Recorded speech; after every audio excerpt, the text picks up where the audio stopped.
Purihin ng Diyos, salamat sa araw na ito na binigay sa atin ng Panginoon. And truly, it's always a wonderful day giving us Sundays to gather as one body of Christ. Amen? It is our joy to be with you, my brothers and sisters. And it's always been like what Pastor Jong exhorted a while ago, that we always be excited to be as one family gathering together to worship God. And lagi nating sinasabi sa ating kapatid, pag tayo ay nagkakasalubong kung saan-saan, kumusta ka na? Diba? And somehow, ang ating pangumusta ay maaring naging kaugalian na lamang na kumusta ka na, but you don't even bother what the answer is. And the other way around, yung if isang pangumusta is truly, you want to know what's the status of your friend, of your loved ones that you are going to meet. Kaya ka nangungumusta. Ninanais mong malaman ang kalagayan ng isang tao, ang kanyang sarili. Sa sitwasyon na yun yung tinatanong. Amen po? Nais mong alamin ang status niya sa buhay o kalagayan niya at that moment. Let us pray. Heavenly Father, once again, we thank you, Father God. We honor you with all of our hearts, Panginoon. That with your presence today, may we worship you in spirit and in truth. Dalangin po namin, Lord God, ang iyong pangalan ang siyang laging pong naitatanghal sa aming kalagitnaan, tulad sa ganitong gawain, Panginoon, sapagkat ikaw ang dahilan kung bakit kami narito, kung bakit kami na sumasamba, sapagkat ikaw ay dakilang Diyos.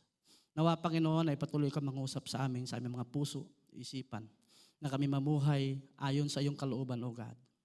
And as we hear your word, Lord God, using me to send your message today, may you hide me behind your cross, that truly your Son Jesus Christ be magnified, and you alone be glorified, Father. In Jesus' name, amen. So we will talk about status, isang gamit na salita upang alamin o humingi ng impormasyon ayon sa isang tao. So status often changes as we see people in this world changing most of the time. Somehow, and it's precious to see na ang tao ay nagbabago ayon sa kalooban ng Diyos. Amen?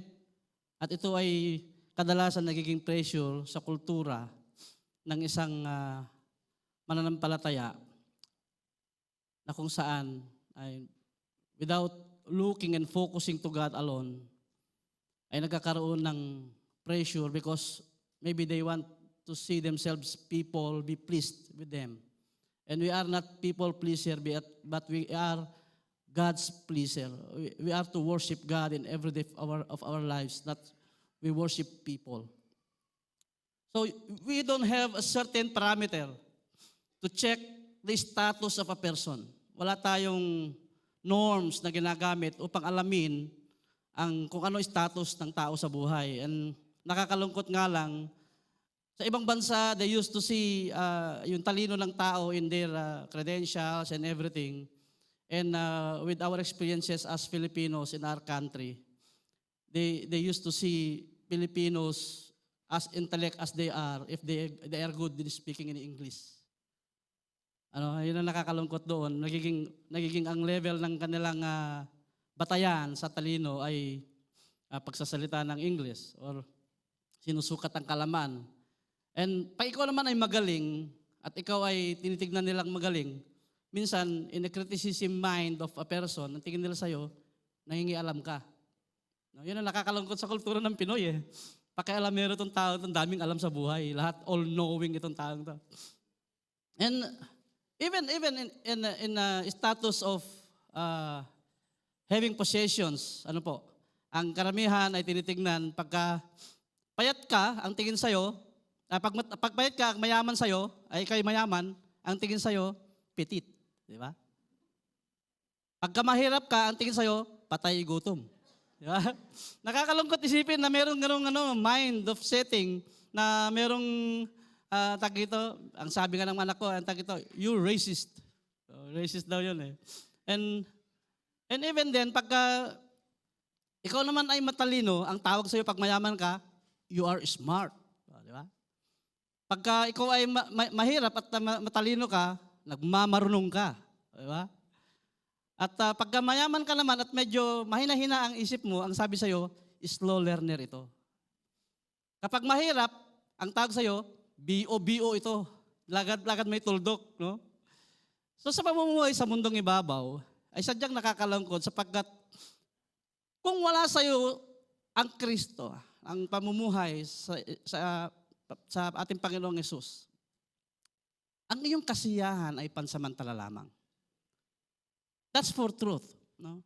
And so many people today who claim Christians are being pressured in many ways to include their lifestyle as Christians. Kailangan makita sa akin, ako'y Kristiyano.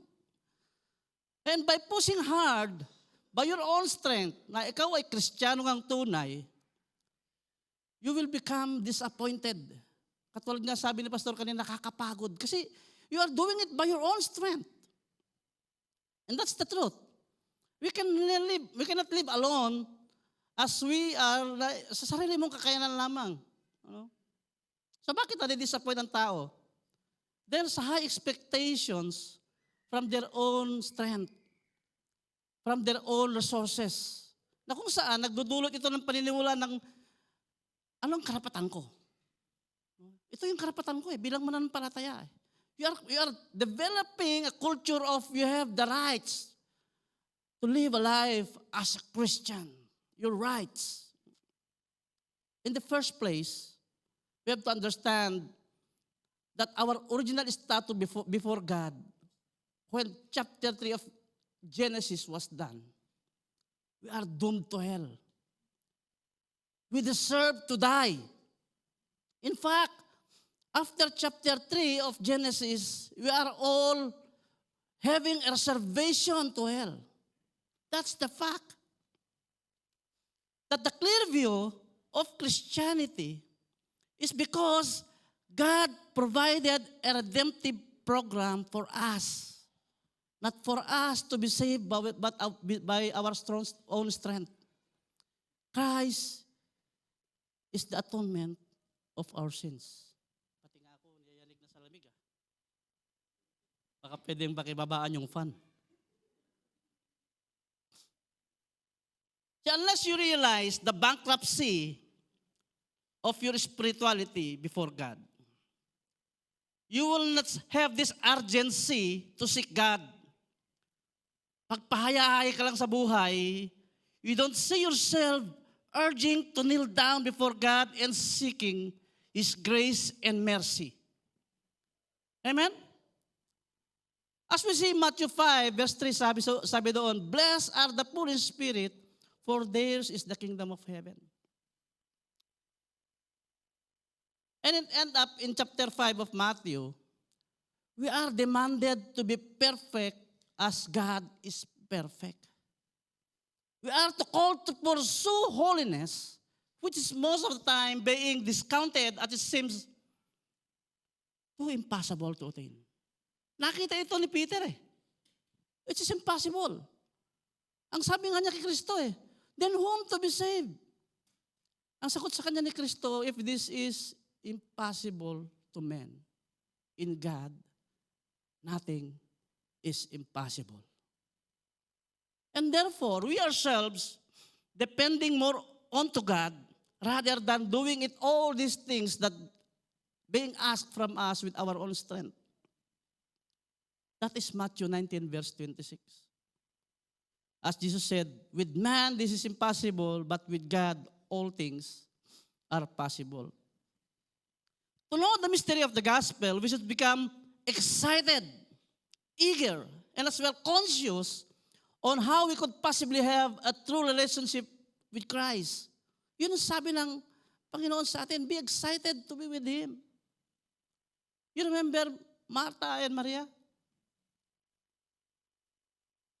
And as we look in chapter 4 of John, like the Samaritan women, when Christ explained to her the real meaning of worship, ang sabi niya doon, Lord, can you give me this living water?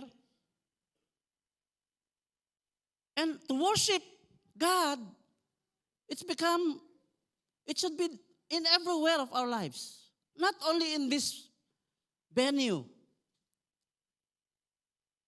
But then again, as a Christian, as it should be, we have always this evidence of genuinity of being with Christ, as this should always be seen in our life, in our daily life. Meron tayong resibo. Ang kasabihan nga ngayon sa ebidensya, resibo. Meron tayong evidence, sabi sa Bisaya. No? We should be eager to learn more of His teaching, His word in the Bible, and be conscious to obey His word and practice a life worthy of His calling. And we desire now to know more about God in every way of our lives. We are like any student will go everywhere. Where is the library to know more about God? We worship and we determine what is the true worship God requires from us. The more you know God, the more you worship Him. The indicator of your worship with Him can be seen in your everyday life and your entire life as a whole. Hindi lang parte ng buhay mo. We can all see an exceptional thing in life, but it requires the culture of spiritual discipline to see God in every details in our lives. Of course, we cannot see God face to face, that we are now unholy as we are under process to be holy. We should always experience Him in our life. It's always been excited of life experience being in the presence of God in every days of our life, in every minute of our lives. As we go now in the scriptures of Galatians chapter 5, verse 16, sabi doon, so I say, walk by the Spirit, and you will not gratify the desire of your flesh. For the flesh desires what is contrary to the Spirit, and the Spirit what is contrary to the flesh. They are in conflict with each other, so that you are not to do whatever you want. So the question must be, am I really walking by the Spirit? Or still gratifying the desire of my flesh? It's a big question, my brothers and sisters. It is a question for you to prompt and warn every now and then that we should be conscious and to see what is my spiritual status. 2 Corinthians verse 13, 5 to 8 says, examine yourselves to see whether you are in the faith, and test yourselves. Do you not realize that Christ Jesus is in you, unless, of course, you fail the test? Testing is necessary for us to see our status in our Christian walk, our relationship with Christ. So laging tanong ng mga estudyante, bakit may exam pa? Of course, para malaman kung nag-aral ka ka. And to continue, and I trust that you will discover that we have not failed the test. Verse 7, now we pray to God that you will not do anything wrong, not so that people will see that we have stood the test, but so that you will do what is it's right, even though we may seem to have failed, for we cannot do anything against the truth, but only for the truth. So here's the thing. Ang katotohanan ay hindi magbabago. Kahit sa tingin mo, gwapo ka, kung talagang pangit ka. Kung sa tingin mo, pangit ka, at tingin sa'yo ng asawa mo, pogi ka talaga. Di ba? Kaya nga si Tess, hindi ko na binibila ng salamin para laging pogi tingin sa akin. So halimbawa, ang tao, ay, mabait itong taong to. Sometimes we see people na sa kanyang ginawa, mabait itong taong to. Kinabukasan, ay hindi pala. You know, we are too easy to judge people. We are too easy to put judgment. So ano ba ang katotohanan sa Panginoon? Kung ano ang katotohanan sa Panginoon, hindi mababago sa tingin ng tao. No? And it's always been, ang tag dito, argument if really God is one God and one God alone. So that's the argument of other religion to what we believe in, that God is a triune God. So ano man ang katotohanan, hindi kayang baguhin ng ano bang kaisipan.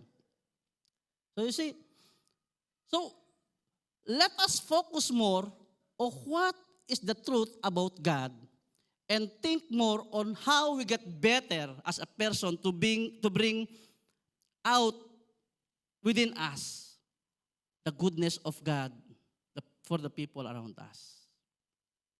Our status is necessary to bring ourselves into improvement. And so we need to have Christian discipline. Sabihin mo sa katabi mo, you need Christian discipline. So we're going to talk Christian discipline now. Christian discipline is a biblical practices that a believer does not grow spiritually in Christ by himself alone. Some of primary spiritual discipline, we should to practice what the Bible prescribes us for us to have this narrative of Christian discipline. Meron ba tayo nito? Number 1, studying the scripture. How many times you have heard from this pulpit that we urge you to study the scripture? And it's not only by the preacher to say that. Even in the Bible is telling us to bind that in our hearts. Di ba?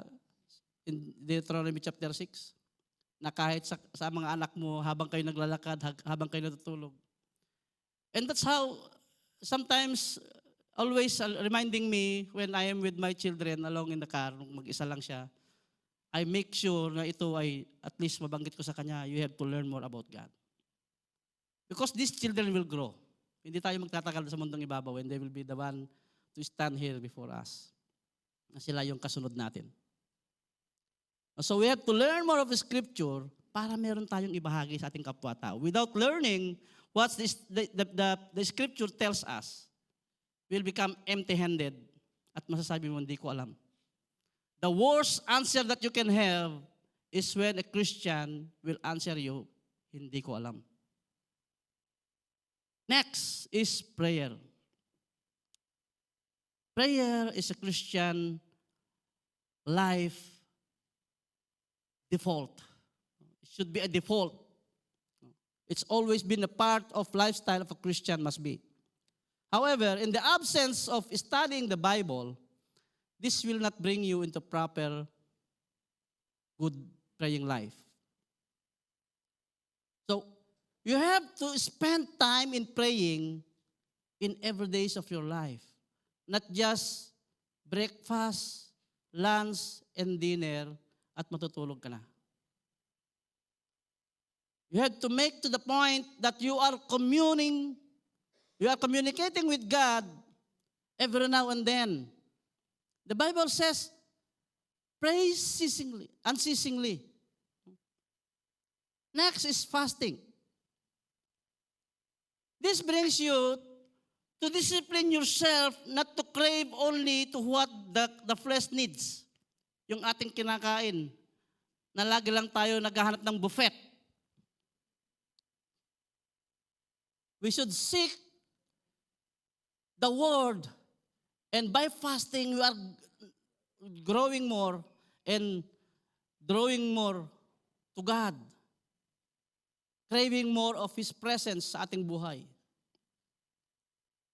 Next is confession.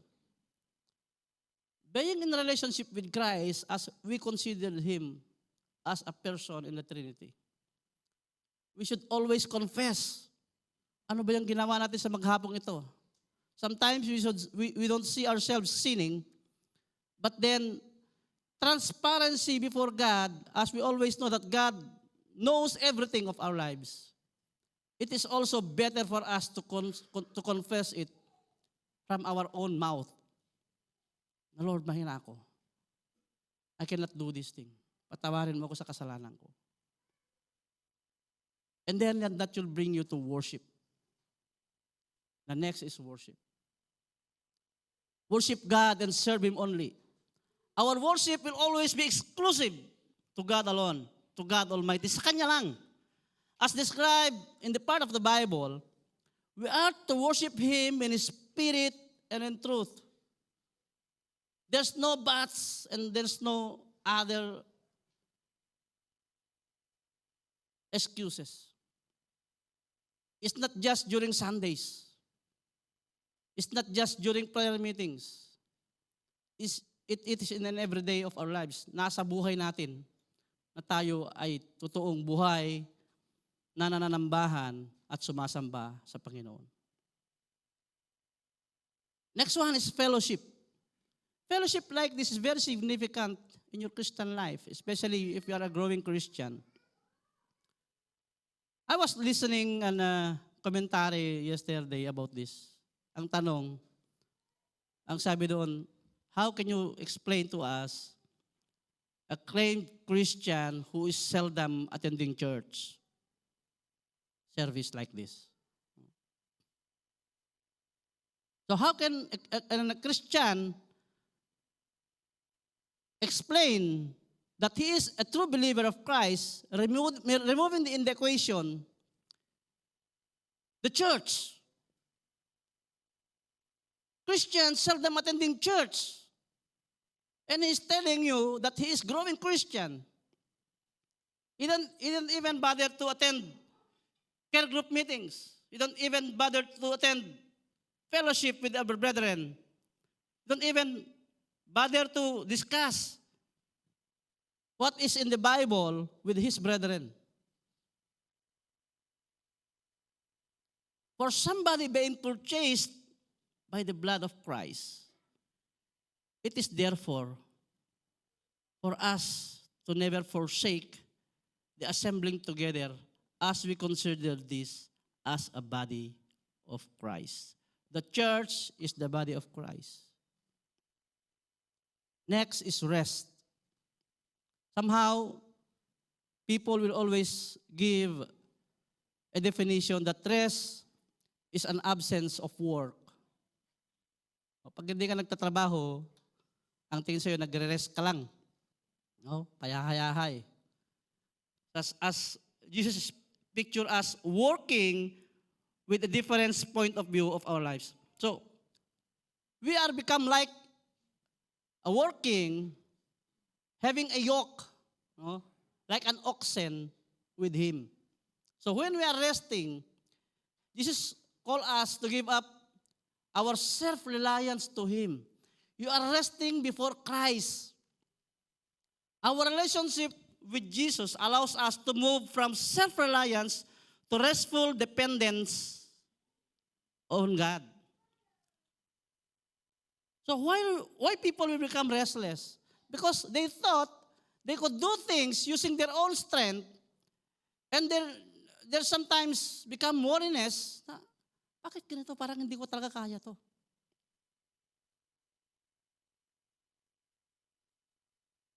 So, we people of Christ should always be cling to the presence of Christ if you want to rest.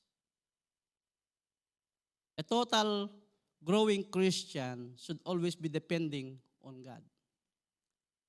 So other Christians' discipline may include meditation, living simply, having the time in solitude, and unity in community.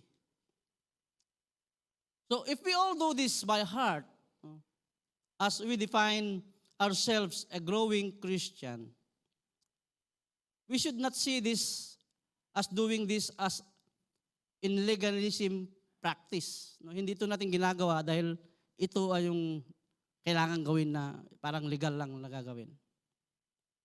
You should do it by heart.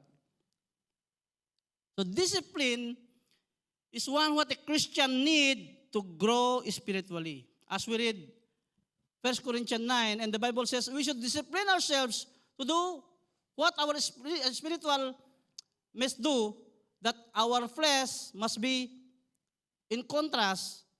Kinokontra mo yung iyong katawan lupa. No? Abiding only in the Word of God, not with the desire of your flesh. 2 Corinthians verse 13, 6 to 7 says, "And I trust that you will discover that we have not failed the test." So you have that high confidence because you are truly believe and you are truly experiencing God's presence in your life. This is the thing. There's no such thing as they call carnal Christian. They are not Christian at all. Galatians 5:18 says, "But if all you are led by the Spirit, you are not under the law." So the moment that you are committing yourself to follow Christ, you must be devoted to God alone. He will always be the center of your life. He's the central focus, the focal point of your entire life. Ano mang klaseng buhay meron ka. Placing God first in our lives is extremely important for us as believers. If you place God at the first forefront of our lives will become joyful, lovable, and you always see the grace of God in your life and His mercy, His abundant mercy. Because when you are busy in your schedules and entertainment, technology, career, and success, even your family members, if they will take the first seat of your lives, this is what we call idolatry. Only God can satisfy you and me as we live rightfully before God. He is our true fulfillment in life.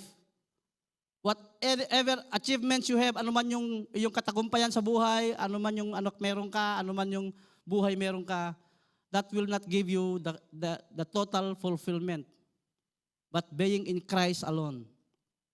So we always make sure that Christ will always be our priority.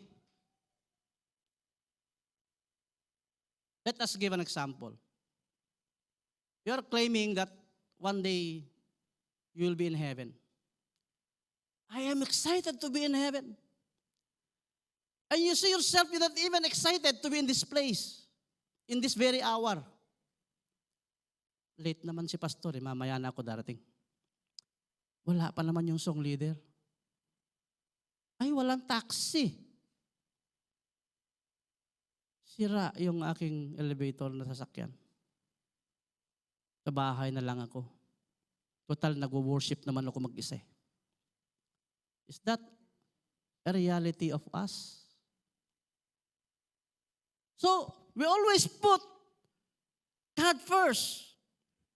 I have prepared some illustration here to see. I made an acronym of that first. God must be the first sa ating buhay. Number 1, yung F, forecast. Somehow, we people, we used to have forecast in our lives. In our forecast, God must be the priority to the point that we aim to glorify Him sa ating mga binabalak sa buhay. Ito bang binabalak ko ay nais ng Panginoon?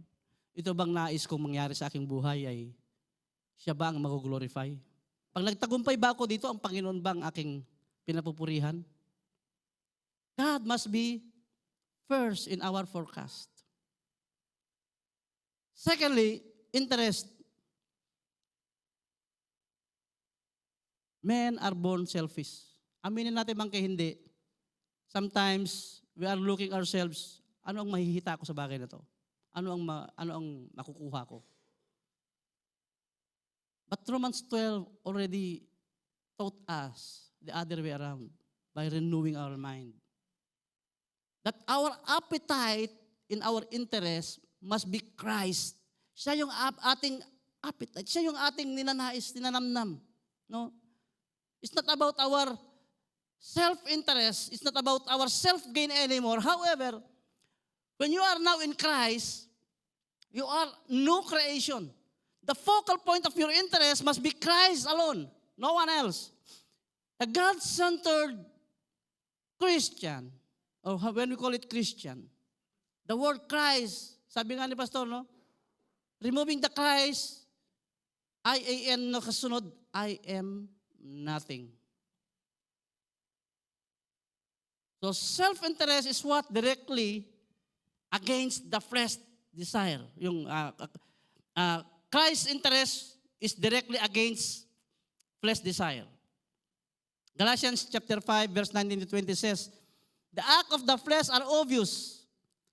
Sexual immorality, impurity, and debauchery, idolatry, and witchcraft, hatred, discord, jealousy, fit of rage, selfish ambition, dissension, factions. Ang dami.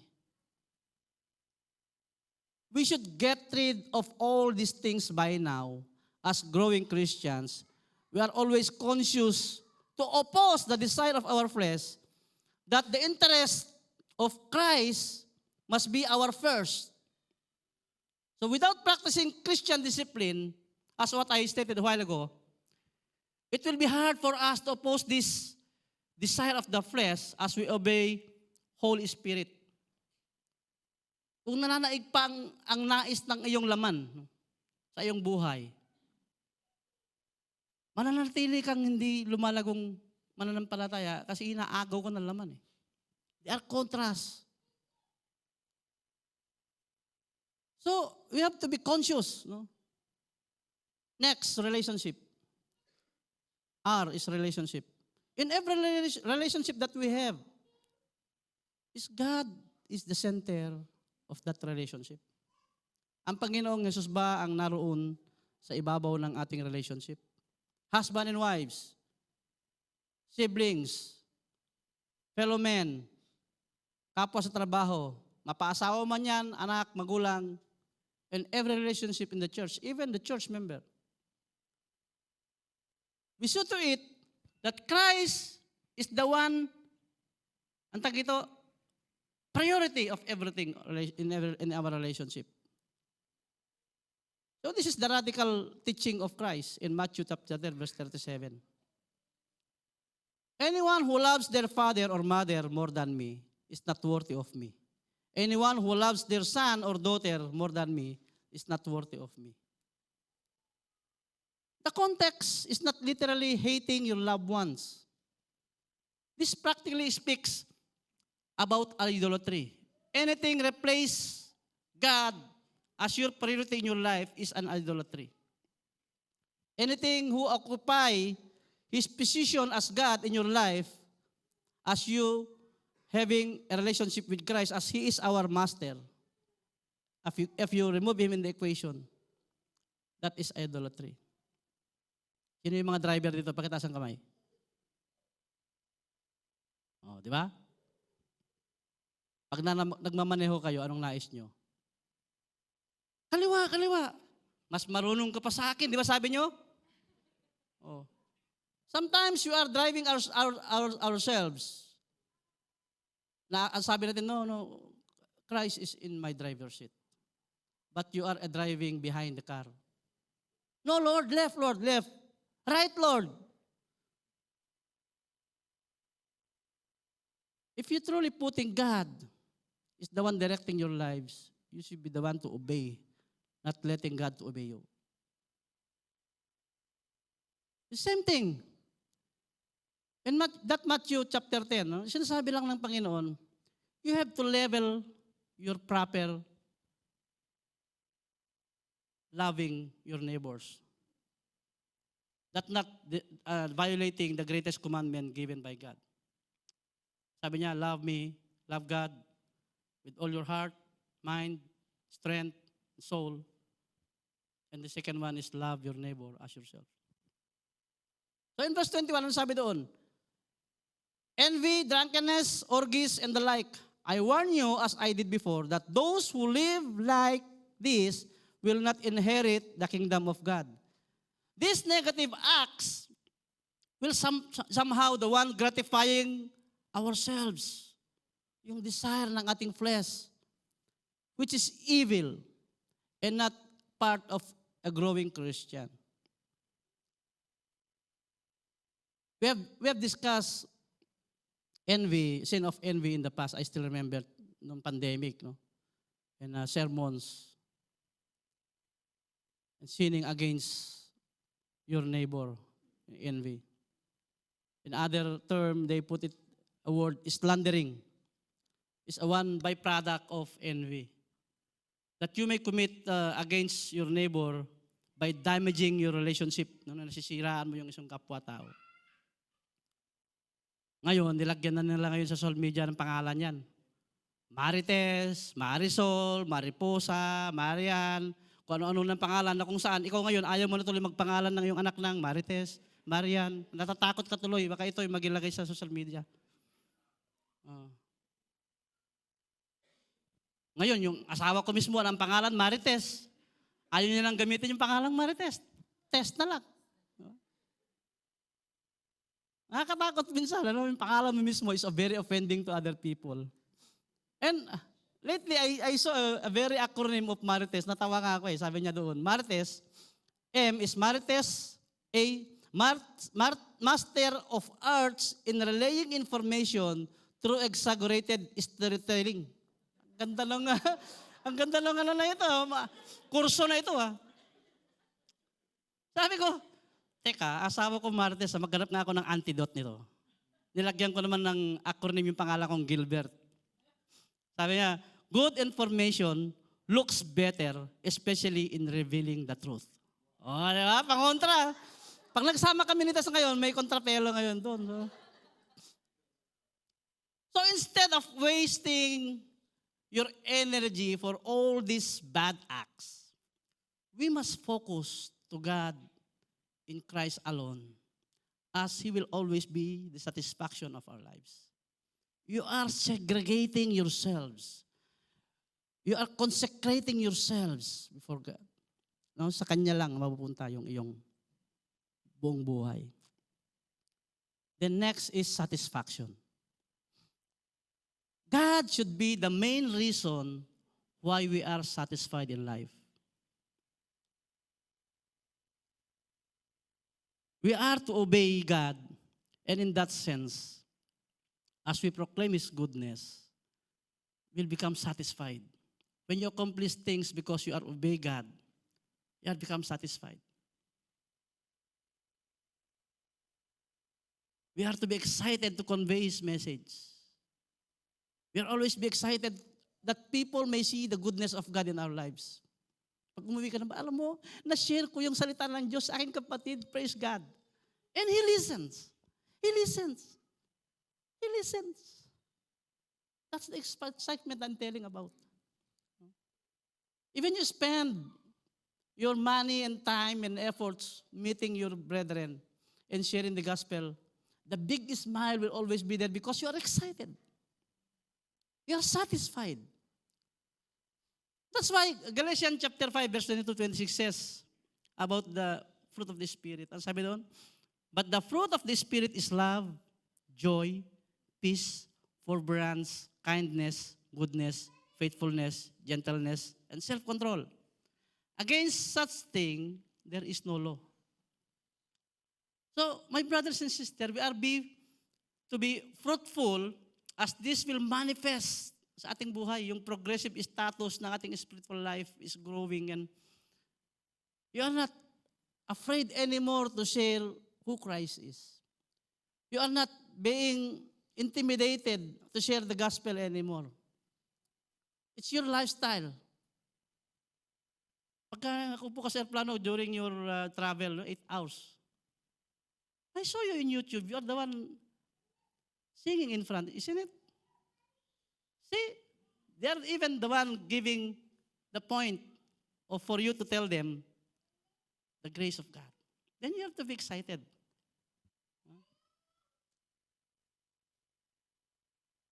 Nalala ko nga si Cathy, during the time na kami na lang dalawa sa salat, magbabanggit ka ng konting topic. Magbubukas na ng Bible yan. Yung aming pag-uusap, nagiging Bible study tuloy. Ang inaabot kami ng alauna, nagdi-discuss kami because I saw in her eyes yung excitement talking about God. So those, sabi niya doon sa verse 24, those who belong to Christ, Jesus, have crucified the flesh with the passions and desire. Since we live by the Spirit, let us keep in step with the Spirit. Let us not become conceited, provoking, and envying each other.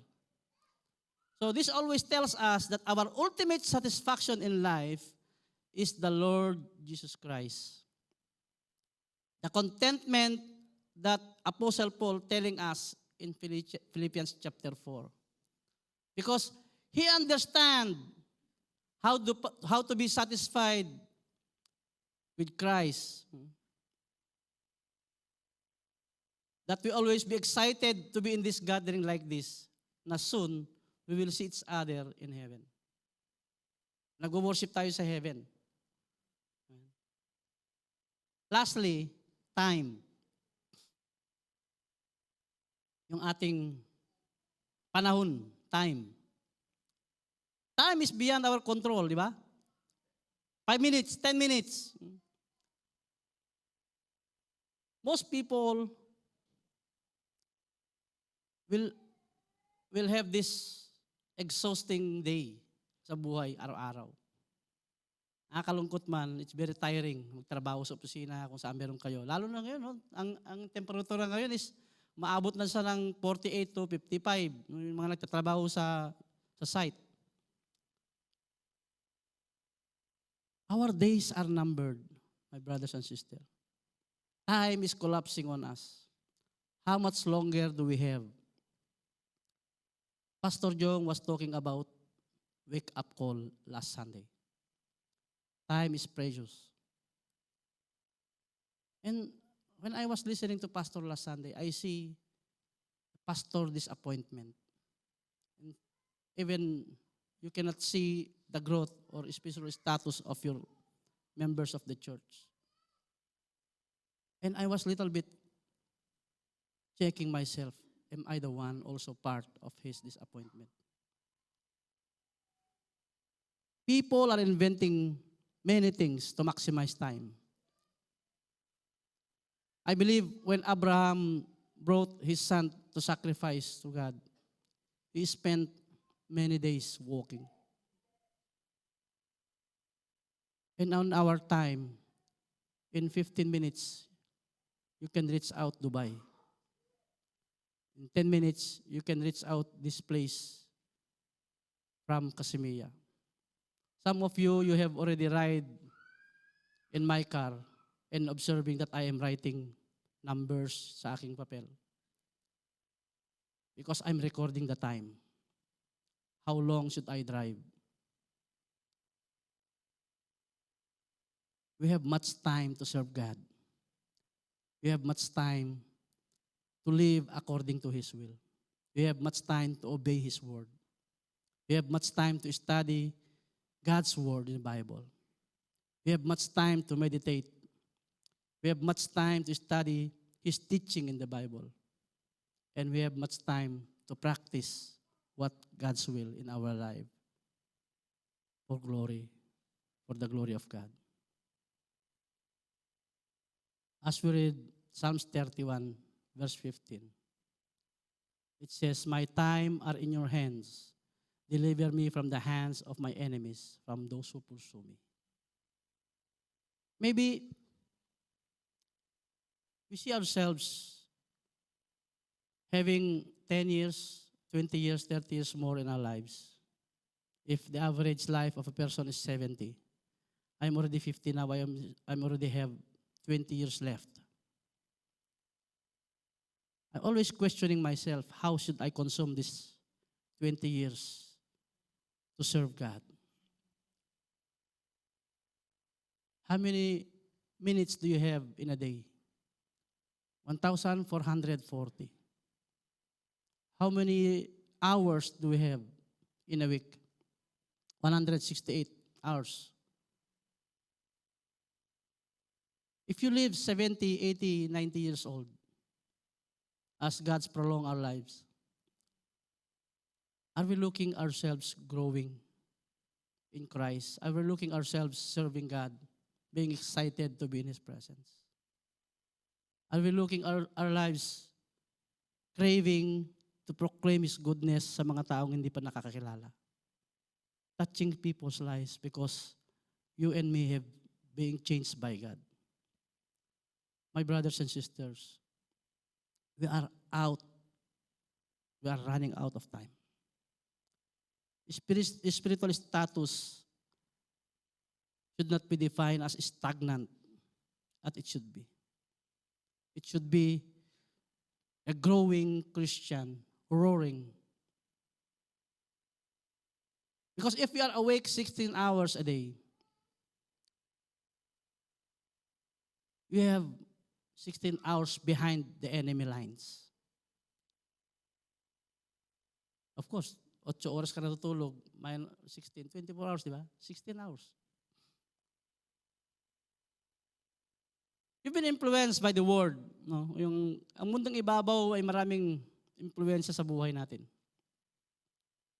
But if you do not spend your time with God, and do not spend your time in prayer, and do not spend your time fellowshipping with brethren, and with other believers like this, and just relying on television, social media, and spending more time of listening what others going to tell you about God, and not scrutinizing what's truth in the Bible, we are doomed to fail. How can we overcome this? These challenges that we have in the Word. Romans chapter 8 state it all. That should be our motivation. And the evidence must be seen in our lives. Dapat nakikita sa buhay natin ang resibong Kristiyano meron tayo. Let us always be excited to grow spiritually in accordance with the purpose given by God. To bring holy to His holy name. To walk by the Spirit and not gratifying the desire of our flesh. Instead, we practice obedience with humble heart as we live our lives kneeling bow down before God. I will end up with this story na madalas ninyong naririnig. Sa UK may dumaang bus. Usually ang bus ngayon punong-puno na ng advertisement. Duman yung bus, nakalagay doon sa karatula, the favorite breakfast of British. Egg and bacon. Nag-react yung chicken. Sabi, you see, we are famous. We are there in the advertisement. We are all over the television. Sabi niya sa baboy, sikat na tayo. Sabi ng baboy sa kanya, tuwang-tuwa ka, no? Nagtagalog, hindi na siya British eh.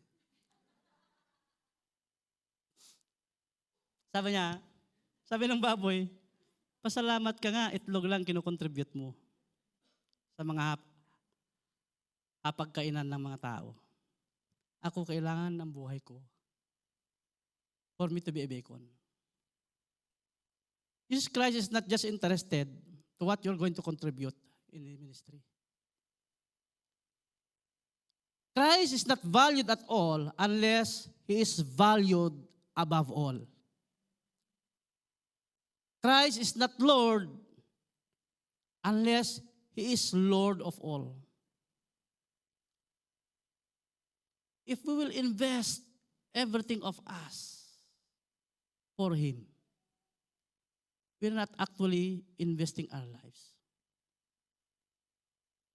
We are dedicating and committing ourselves before God because we want Him to be glorified. Because before, we are nothing. People may see our spiritual lives, the status of our lives and every day of our lives. That we always pray to God. That we always stand before them. That we are a living testimony because we have a living God. May we always be glorifying God sa buhay ng ating buhay as we glorify God in all of our lives. Glory to His holy name. Amen. Let's pray. Heavenly Father, once again, O God, we always thank you and we always want to glorify you, O God. We worship you. Nasa buhay, Lord God, meron kami. Naway makita namin na ikaw ang kadalahilanan bakit kami nabubuhay sa mundong ibabaw. Ikaw ang Diyos na nagbibigay, Lord God, ng kalakasan, ng wisdom, and even giving us the desire, Lord God, to honor you and to worship you and to serve you in every day of our lives, Panginoon. That we know very well we don't deserve anything. But because of your grace and mercy, we are here before you, kneeling down, our hearts kneeling down before you, to worship you more. It's not because of us anymore, O Lord. It's because you are God, reigning in heaven. May your name be glorified, O Lord. May your name be exalted sa buhay ng bawat isang mananampalataya na narito, Panginoon. Ikaw ang Diyos na nagbigay ng kalakasan, ng grasya, na kung saan kami nararapat na magbigay balik sa iyo, Lord God, ng kaloob, ng aming papurit pagsamba sa iyo lamang, Panginoon, at wala nang iba pa. Salamat, O God, sapagkat kami, Lord God, ay binibigyan mo ng mga ganitong pagkakataon. Thank you, Father. You guide us more sa buhay namin na tinatahak, Panginoon, na binigay mo sa amin. For us to bring more of you to people who need to listen about you, Panginoon. May you use us, Lord God, always to convey the message of salvation sa lahat ng tao na aming makakasalamuha, even to our loved ones. That truly, Lord, ikaw lamang ang kailangan nila sa buhay. In Christ alone. We thank you, Father, for everything. Na kung saan binulat mo ang aming mga mata, binuksan mo ang aming mga puso, binago mo ang aming mga isipan, Panginoon, na magkaisa tulad nito, Panginoon, to glorify you and to worship you. That in our lives, Panginoon, ikaw ang aming priority. Gabayan mo ang bawat isa, O God. Gabayan mo bawat mananampalataya. Na at least, Panginoon God, na makita namin na kami ay walang kakayanan. Kundi sa iyo lamang nanggagaling ang lahat kung anong meron kami. And in that sense, Panginoon, we worship you.